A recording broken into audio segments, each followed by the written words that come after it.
Hi, I'm Steve. I'm the remodeling superintendent here at this project, and today we're going to talk about rough-in.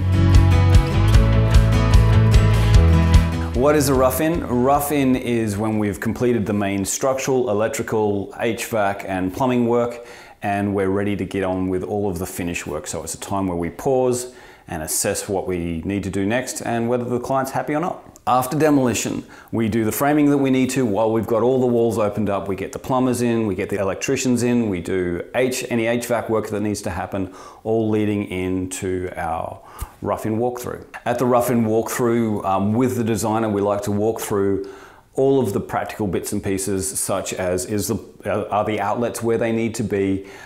Is the framing in the right place? Do things actually work practically? So you can walk around and imagine, what does it look like to turn on a switch here? What does it look like to turn on a tap there? And so as an example, in this particular room, we realized that we have a switch right here for this door, but we're changing where this door slides. It's going to slide from the other side.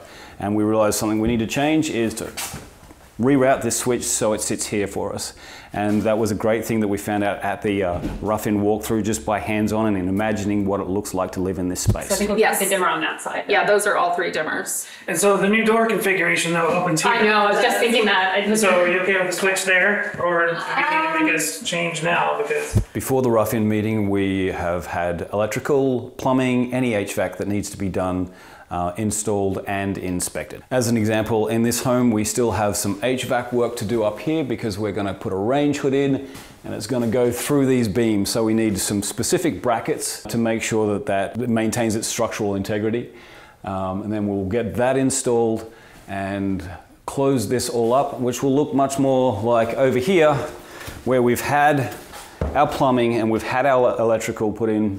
They've both passed inspection, so we've managed to close the walls up. At the rough-in, it's not usual for the drywall to be up yet, but it just depends on scheduling. So that's it for the rough-in meeting. The next meeting we'll be talking about will be the 95% walkthrough.